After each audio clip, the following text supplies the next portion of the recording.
সোজা তিন আছে ওভার হুকে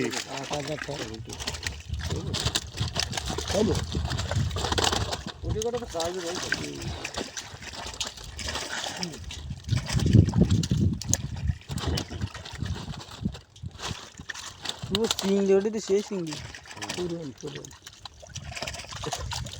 এবারে মাছ তুলো মাছ আমি বাইরে বাঁচতে যাই ঘরে ছেড়ে যাচ্ছে তাই মাথা দিয়ে চললে চিংড়ি মাছ হবে না কি ছোট তো কুটিতে একটু দেরি হয় কিন্তু মাছ বাঁচা যায় কি লিটার ভাই মাছ চিনা যায় পাইছি না ওই মাছ একটা নেটে কাজে রাখলি দুদিন একদিন পরে বাঁচলি সেই মাছ আর চেনা যায় ভালো তো সাজা ধরিয়ে এমনি বাঁচাচ্ছাও না তুমি হলো বাঁচা যায় না আর মাছ চেনাও যায় না বলো দুদিন থাকলেই ওই মাছটা কিন্তু ভালো চেনা যায় কি চেনা যায় মাছ নগদ চেনা যায় সেটা কেনা চিংড়ি মাছ করে দাও চিংড়ি মাছ করে দাও